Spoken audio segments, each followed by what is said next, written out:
Hey,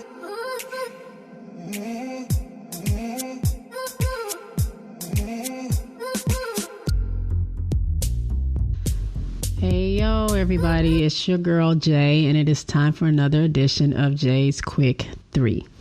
Now, normally what I want to do is pick 3 separate topics, talk about them really quickly, hence Jay's Quick 3.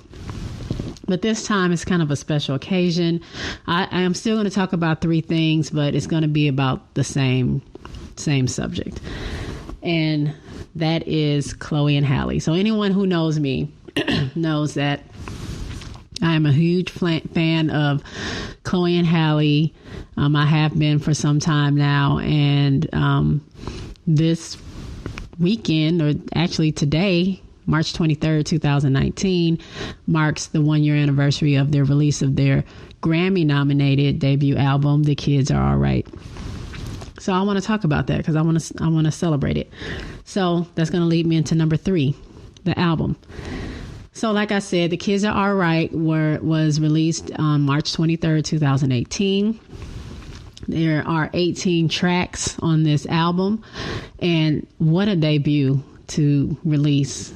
To me, it is groundbreaking, honestly. I feel it is. The Recording Academy felt it was something because they nominated it for a Grammy, and themselves, Chloe and Halle, were nominated for Best New Artist. Now, this album kind of mixes. It's so, to me, eclectic. It is so ethereal.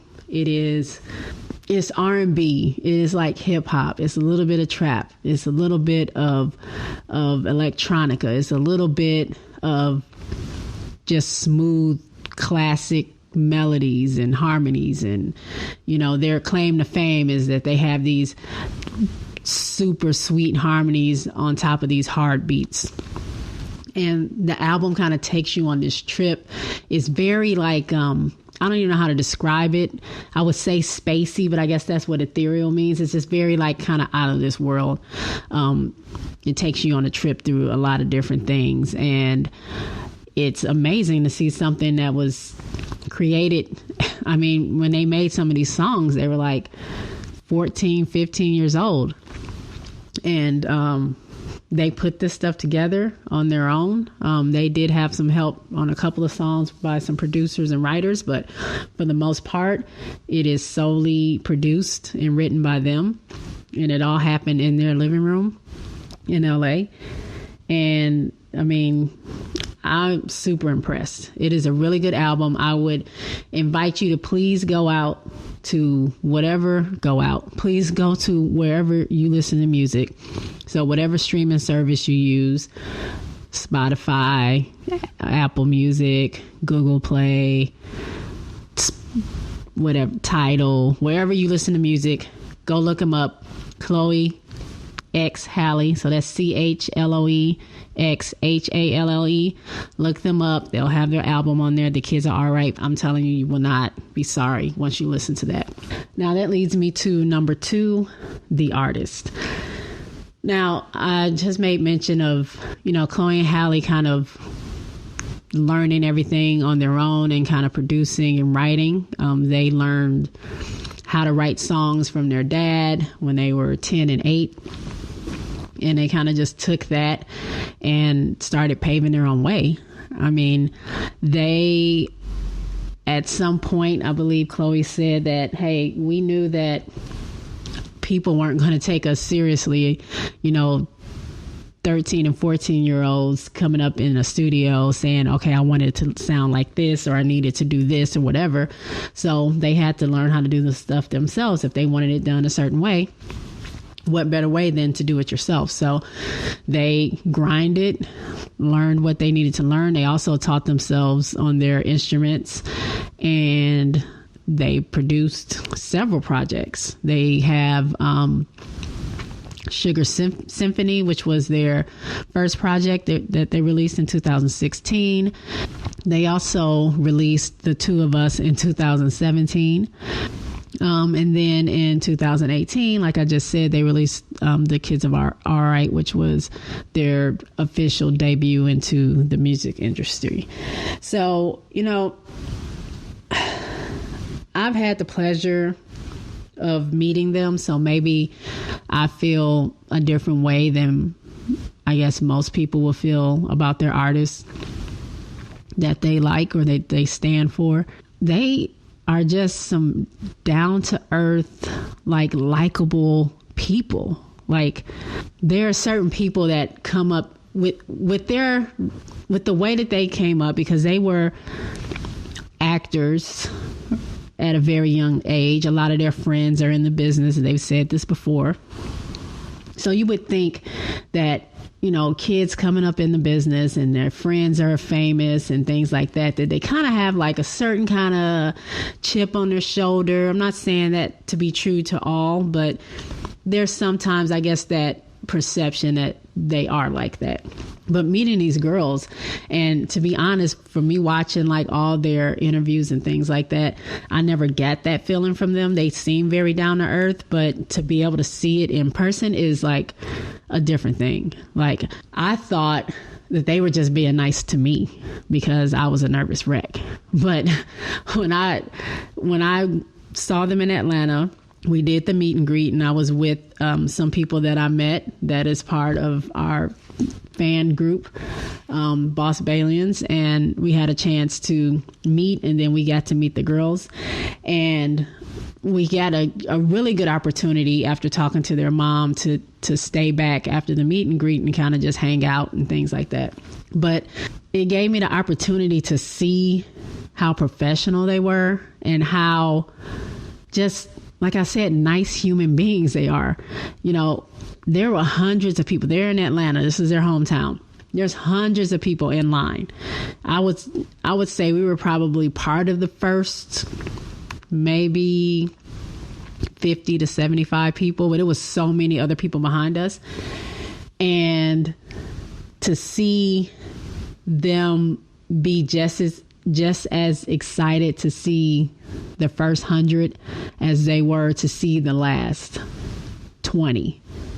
Like, they were happy, they were hugging, they were talking, they were like focused on whoever that was in front of them. They didn't care about anything else going on. How are you doing? Oh my God, you look so pretty.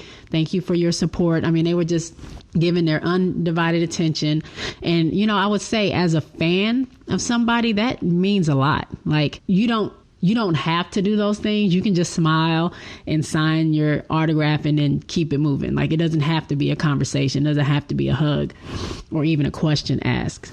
And that's fine. Like, you don't have to do all the extra stuff. But the fact that you take the time out to do it, the fact that, you know, shout out to my girl Sin. I was there with her, and she tweeted something a couple of days before that saying it was her birthday, and because her daughter knew that, you know, she loved Chloe and Halle so much, she made her a shirt.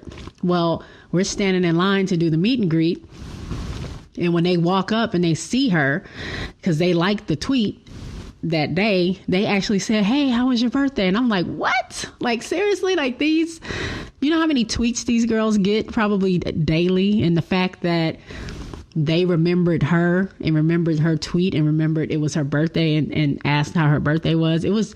I was floored.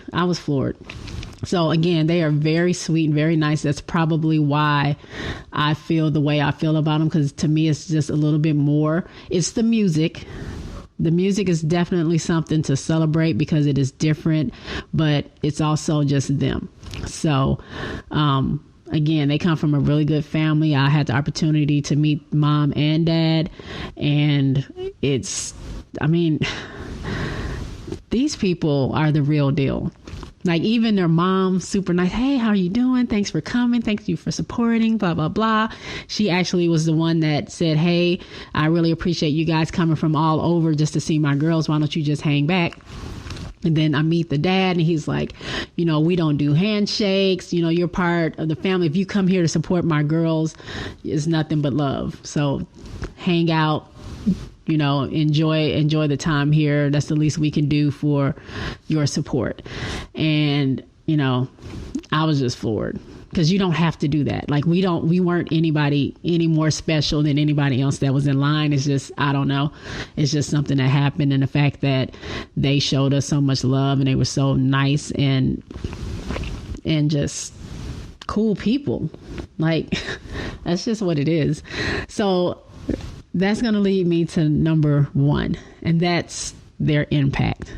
Their impact on me is similar to what I felt when I was a teenager growing up and discovering TLC. And I would say there's not been another group that has inspired me in a way like TLC has, other than now Chloe and Halle. And they're similar in some ways. Chloe and Halle's impact to me, I haven't felt this type of, I don't know, fandom for somebody since TLC. And this was, TLC came out in 1992. So these girls weren't even born then.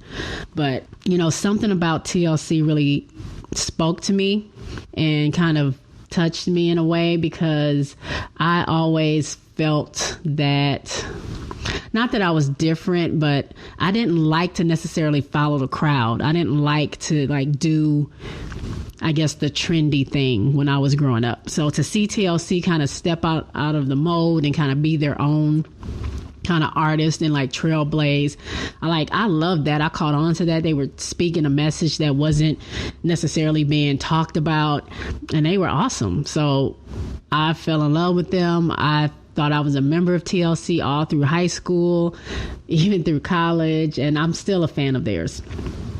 But it wasn't until last year, and actually I call this my Staniversary, last year on this day, as I'm listening to Chloe and Halle's album, and I had recorded the night before their performance on Jimmy Kimmel. I had been watching Grownish. I was starting to put 2 and 2 together, because I always knew who Chloe and Halle were, like when they made, I guess, the announcement or whatever was going on, that Beyonce had signed these acts and things like that. So I had heard who they were.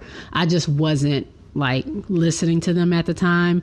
I wasn't really into YouTube and things like that, so I never really saw any of their videos or anything. So me seeing them on Grownish, I was like, oh, those are those girls that I saw in the BET Awards. Oh, okay. I didn't know they acted, because at that time I didn't know. They had done other work before Grownish, and I was falling in love with Grownish because I loved that show. I happened to have seen, I was looking them up because I was like, I wonder if they sing the theme song, because I really liked the theme song. Found out they sang the theme song, and I was like scrolling through their social media, and I happened to see that they posted, hey, we're going to be on Jimmy Kimmel. Well, I had to go to work the next day, so I couldn't stay up to watch it, so I just hit record and then went to sleep. Next day, as I'm getting ready for work, I watched the performance, and like a light bulb just went off in my head. I was like mesmerized. The performance was bomb. I immediately go look up their music, find out they released an album that day, which was a Friday, and played that thing nonstop for like 3 weeks, just nonstop. Whatever it was about that album, and I couldn't even pinpoint what it is about it, but whatever it was so, to me, fresh and so against the grain and so not like what everybody else was doing. It was so unique. And then as I keep learning about them and knowing that they played these instruments themselves and that they learned how to produce and do all this stuff by themselves, it was just even more like intriguing to me, and just like even more fascinating that these young girls at the time, they were, before the album came out, 17 and 19. The album came out right before Halle's birthday, so she was still 17 at the time. But I'm thinking like, wow, these girls are really, they're it. And then I go back and I listen to their mixtape, and then I go back and I listen to their EP, and then I'm all over YouTube like, oh my God, their whole life is on YouTube, and I'm watching their covers and I'm watching their performances and their interviews, and it's just like tons of stuff all over the place, all over YouTube. So I'm just like in a trance, and like I said, something just took over me that I was so like into this group because to me, I'll be honest, I was not loving music like that was playing for a long time. Like I would listen to my same artists that I liked, but like a lot of the new music that was out, it wasn't my thing. So for me to hear something fresh and to see that they were playing live instruments and things like that, it just caught my ear, and eventually it caught my heart.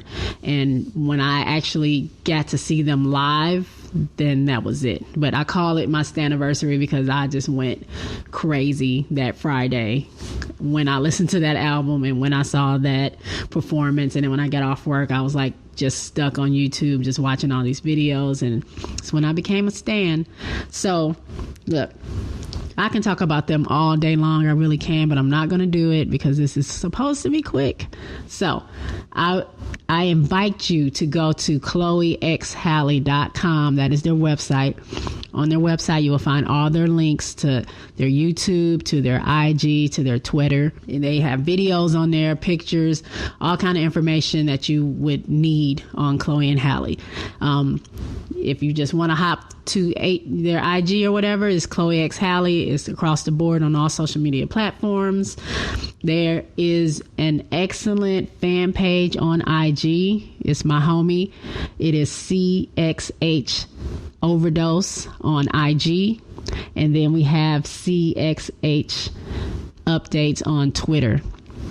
Those two like fan pages are awesome. If you want to get some good content, go check either one of those out. But hey, I just want to say happy anniversary. I know Chloe and Halle probably won't ever listen to this, but happy anniversary, girls. This is a great album. I cannot wait to hear what you have coming up next. I know you're working on Chloe and Halle too, and I'm hoping it's dropping pretty soon because I'm so excited. I can't wait to hear what you guys have. So I'm so happy and so proud of you guys and what you've done so far.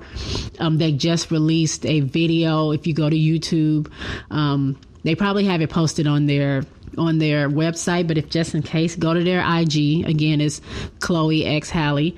Go to their IG and they have it posted there of their video they made just showing like their journey from when they were creating the album to just being nominated and, performing at the Grammys. So it is an amazing journey to see. I am glad that I am a Balian, but shout out to my BBS family out there. And hey, look, I thank you guys for listening. Again, you can follow me on Twitter at JBoog for Show. That's JBOOG, the number 4 SHO.